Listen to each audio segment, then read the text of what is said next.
Thank you so much for joining us today. And again, grateful to be with Scott.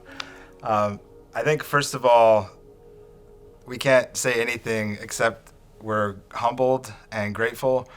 When we got together and we shot that first video, we had no idea in a million years that it was going to have the reach and the impact that it has, and it's truly been humbling. People all over the world sharing the experience and being inspired. So thank you so much for that. And thanks. Good to see you again. Good to be here. So first, I wanted to start off. There's been a number of questions. There's been some trends in questions, and we'd like to address a couple of those today. But I wanted to have the opportunity to share the experience on how we even got to the point of making that video. I started it off by saying even that has affected me, and it truly did. And now that so many people are watching it, I'd like to share how we got to that point. And first off, I just want to say it's really important too to understand that this whole thing is not some big, crazy production. We're just a couple of regular guys. In fact, we live in the same neighborhood. But yeah, if you'll allow me, I'll just take a sec and share some of what happened and how we got to the point of actually making the video. So I'd say probably in about mid-2019. And sorry, I don't have exact dates. I never thought I'd be telling anybody this. In fact, I haven't told anybody, maybe my wife. I've been deeply conflicted for a long time because I have these different parts of my personality. One, I am super interested in film and music. I am a filmmaker and a musician, and I've always been trying to do those things, but it's always had to be pushed to the side. I've had to work in the tech industry for many, many years, and I've been able to support my family of 5 by doing that. And I've been grateful that I've been able to keep a roof over their head and take care of them because of that. But at the same time, I go into work and feel dead inside. I'd like to be involved in different things, in art, and making films and music and doing things that really move me. On the other side, I also went to school to be a counselor, and I've always wanted to do things to help people. So where I've wanted to live is this space somewhere in between creating art and music and film, but also helping others. And so it's 2019, and I'm having one of those pity days where I'm just feeling bummed that I have to go to work, and it almost became unbearable, and I didn't go to work. I wrote in and I said, I'm going to work. I have this little space downtown that we rent out super cheap, and I went down there, and I just sat in there and was just staring at the wall and just thinking. And one side note here, too, we're under the assumption that there is some kind of a higher power. If you don't believe in that, if that's not your thing, that's okay. I have tons of friends that don't. We're still buddies, and we still respect one another. So I hope that you could show us that same respect. We are coming from that basis, from that foundation of that there is a higher power that exists. So I'm there, and I'm having one of these terribly awful moments where I'm just like, please, like I don't know what to do with my life. I can't take it. I can't go into work another day. And I had a very calming impression that came over me, and it basically said everything is going to change. And it was strong, and I felt at peace, and I also felt like, what does that mean? Everything is going to change. But I held on to that thinking like, okay, I'm not going to be stuck in this. I can change my life. And just like always, I kept working hard on the side to try and do things, trying to make films and do things after my kids go to bed and doing all these things to try and pursue my dreams. So a little later in the year, I don't remember exactly where we were. It might have been a church group or a neighborhood thing. Scott briefly mentioned that he had an experience.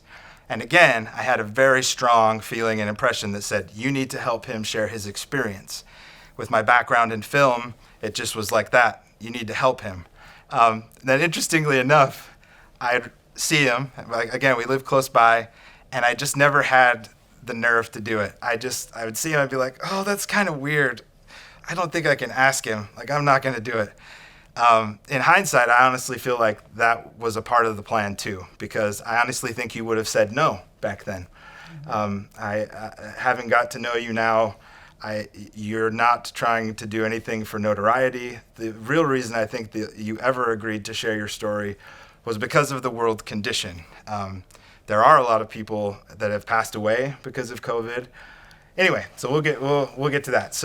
But then COVID happened. The pandemic happened, and I lost my job because of it. And I'm a little bit frazzled, but I'm trying to be determined to figure things out. Right around that time as well, I'm praying and I'm thinking, what can I do to change and prioritize things a little bit better so that I can make it through this? And yet again, I had this really strong impression that I need to prioritize my life. And I thought, okay, well, what does that mean? And so I actually made a life plan. I wrote down the important things, and I started, again, we're assuming this knowledge, what's most important. If this life is not it, and there is a God, then we have to put first things first, and that's family and God. So that's right at the top of my list. Those are the most important things. Then down on, physical health, financial health, passions health. And I make this list. I'm like, okay, this was really cool. I'm going to print it off. I printed it off. I put it up in my house. And I called it Prioritize Your Life. In fact, I even shared it with some of my best friends. The guy running the camera, I shared it with him. I was like, I had this cool experience. It's like a life plan thing. I'm going to call it Prioritize Your Life. And then that was it. So then, again, I get laid off. Time passes. I start going out on a river trail that's close to our neighborhood every morning with my boys, trying to get in better shape and keep them healthy and not losing their mind too because of quarantine and everything. And there Scott is. One morning, just standing. This probably would have been in April, not too long after I had got laid off. And I believe you're looking at some fish that were swimming in the river. And again, a very powerful thought. It's like, this is it. You have to ask him to help him share his experience.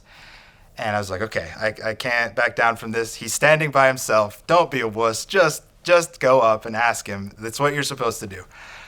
So I did, and we had a really neat little discussion. But even in that moment, you didn't just say like, yeah, sure, let's go. I want to talk about this.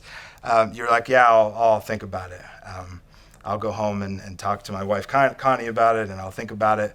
And then I don't know how many days passed after that, but then you got back to me, and then the rest is history on why we made that video. So anyway, all of that was a pretty incredible experience, and it just goes to show that I really feel like the timing was exactly when it was supposed to be, that you were supposed to share that experience. Well, cool. Thank you for the opportunity to share a little bit of how we got there. The other couple things that we wanted to do, one, I wanted to give Scott the opportunity, if he feels there's been a few questions well, really both of us can kind of answer some of those, and then if he has anything else that he would like to share with what's going on and having so many people watch that first video. The first question, which I'll go ahead and let you answer and stop talking, because everybody, I'm sure, they're done listening to the long-haired bearded guy. One of the questions that keeps coming up is whether or not you're a Christian, because you mentioned that you know there is a God, and I think for some people maybe that just wasn't enough for them about whether or not you're a Christian. I thought it's a fair question to let you answer that. Yes, I am a Christian, and I'm very proud to be a Christian.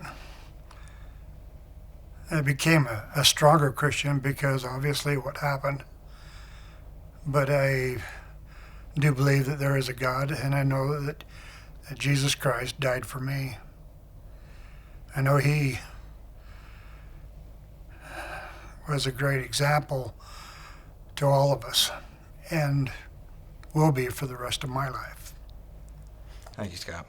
I truly believe that there are forces and I've mentioned it too. I've answered some of the people that have been asking questions, but just I don't like to get in any bickering arguments with anybody, because everyone is welcome to have their opinion. But I know one of the guys was talking to me about evidence and facts and things, and I just told him the feeling in the room that day was enough evidence for me, because it was palpable that day, and I feel the same. I feel the same way today. The other question that comes up a lot is just related to the time frame of things happening, and this is again something I don't feel like we're not out to prove anything to anybody. We just wanted to have the opportunity to share your story. We felt like we were supposed to. I think maybe too, people should probably realize this happened before I was born. This was over 40 years ago, and it's clear that the thoughts are there, and you had these experiences. But you mentioned the doctor afterwards said, that you were all over the table. So, and there's been some bickering back and forth, but I mean the exact moments in sequence, you weren't trying to say this happened at 110 and this happened at 115. We don't necessarily know. We know that you experienced what you experienced, and after that, you don't know if you started seeing yourself after you had already had some kind of cardiac arrest for a while. But I do think it makes a world of sense for any surgeon, if you had passed away, you'd want to finish the job. There's going to be a funeral, and if there's something open or going like that, I mean, you're going to want to clean up whatever was happening. So I mean, that makes plenty of logical sense. And anything past that, obviously, if anybody's looking for proof, well, there's very few ways that we could actually prove anything to you aside from you feeling it out in your heart yourself. And I don't know if you want to share anything on that. I know you've been interacting with a couple people that have mentioned kind of their thoughts, because there's even been some nurses that have said like, well, I understand that, like 20 minutes they were probably trying to get him back.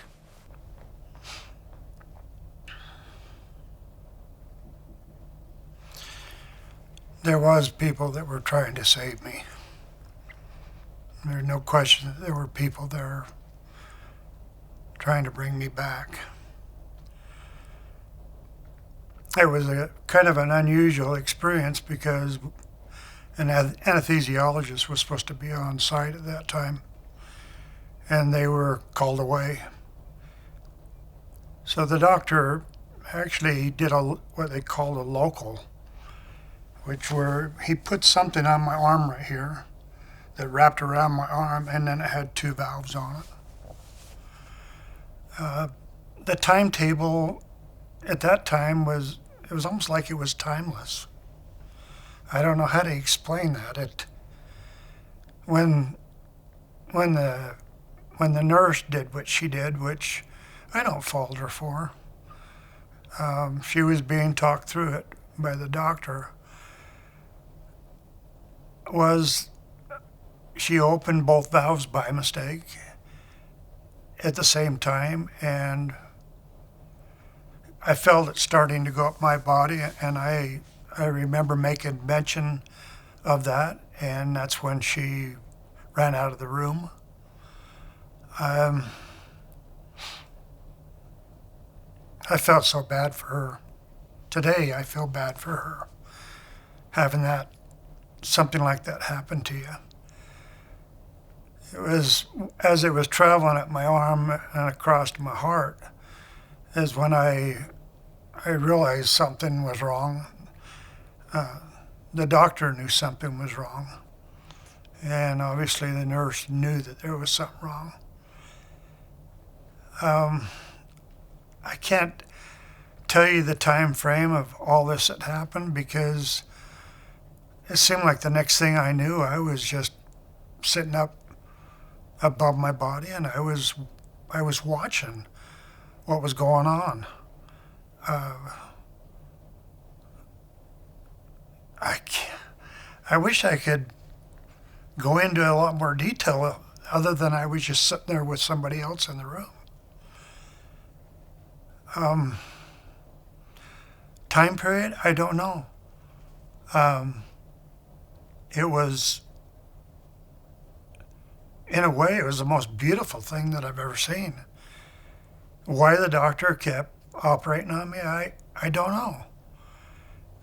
In fact, during this time when so many people questioned what was going on, I reached out to find out who this doctor was, and obviously he was older than me during the operation, and I'm 67 now, and when I looked through the directory, there was no person by that name still practicing.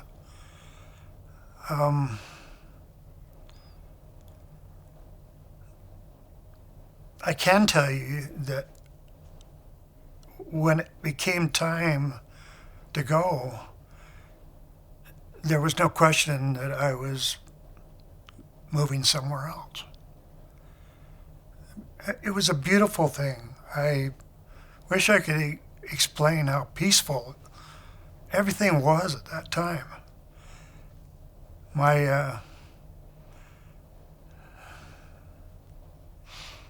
I feel this every day. In fact, when I think about it, it brings me so much peace because I know what's ahead of me someday.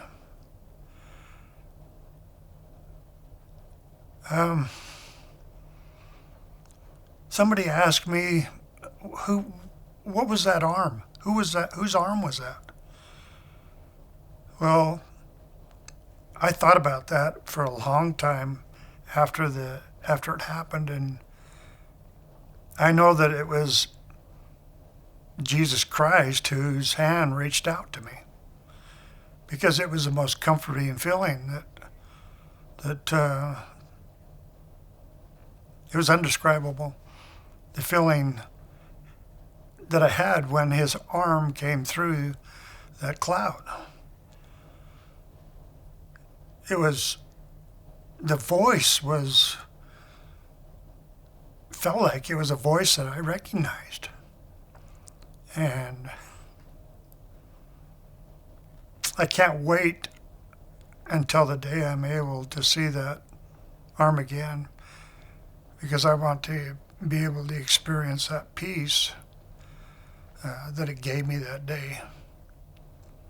And for basically the peace that's given me for the rest of my life.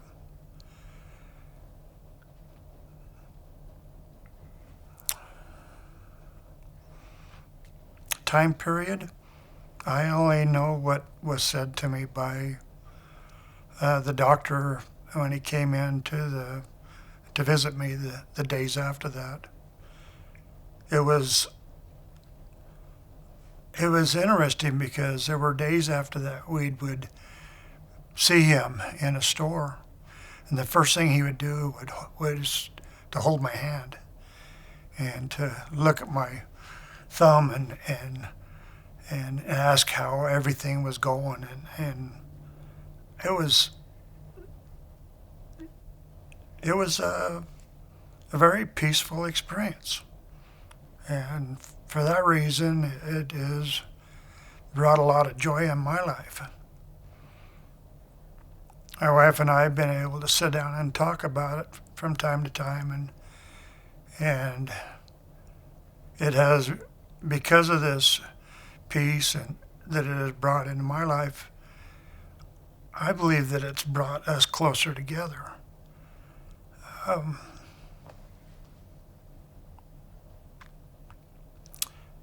I'm an ordinary man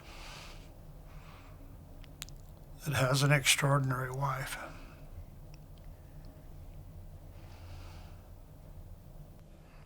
Thanks, Scott.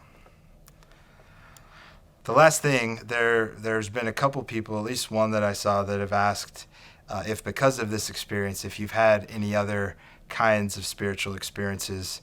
And I know you answered them, and I wanted to give you the opportunity to answer that too. And whether or not you want to go into any detail on those, that's obviously completely up to you if you feel like that's the right thing. But I did notice that you answered that person that asked you, so I wanted to give you the opportunity to talk about that. Over the last 3 months, I've been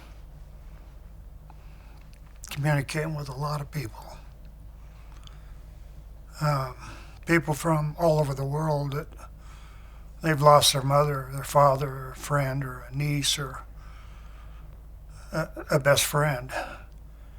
And they've shared with me their experiences that they had during the process of these people dying. And I think rather than talking about me anymore and about my experience, my heart goes out for those that are struggling with their lives.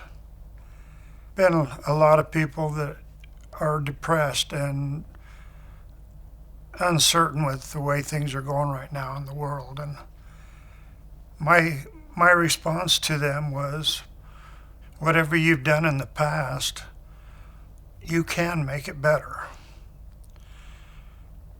You can make it better.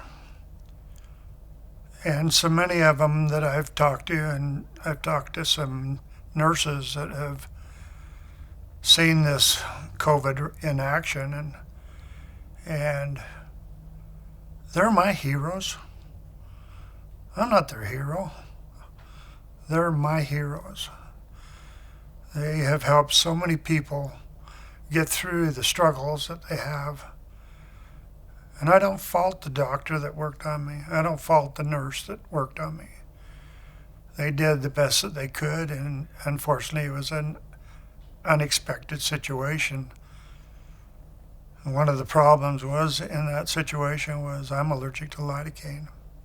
The other thing that I've really noticed in talking to people is I have talked to people from every religion, all parts of life really, where I've had Muslims ask me to be their brother.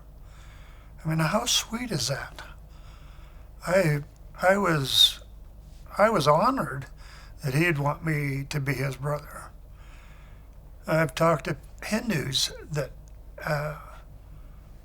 thanked me for having the courage to share.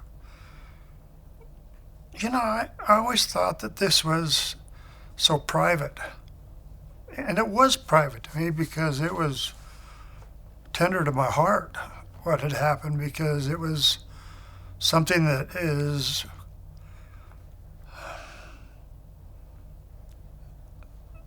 I felt like it was a gift to me.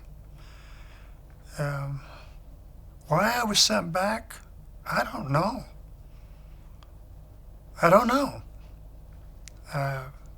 Unless I was to come back and, be a better husband, be a better father, be a better friend. If that's the case, I'm going to work at it and try to do better. Tomorrow, I want to be better than I am today. And I'd encourage everybody to take a step back and take a look at your life. And if there's somebody that you've offended, go to them and tell them that you're sorry. Make peace and move forward. That's part of the repentance process in our lives. I'm thankful that God gave me another chance.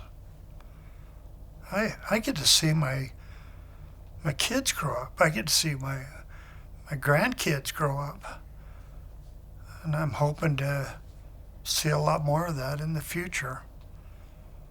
I have to agree with some of the comments that we've had that have said maybe one of the reasons why you came back was to share this story, and with the impact and the reach that it's had, I have to agree with that. I don't think we can question that this was supposed to happen when it did.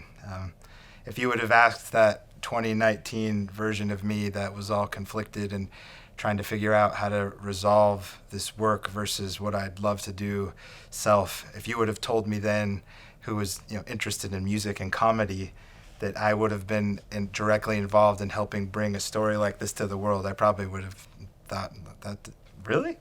But I think that's kind of the point, is that sometimes there's plans for our lives, and we need to be willing and open to those changes, and especially willing to do things that maybe are going to make a bigger difference in the world. So thank you again for being here and for sharing and for inviting your story into the world. Thanks for having the inspiration to ask me.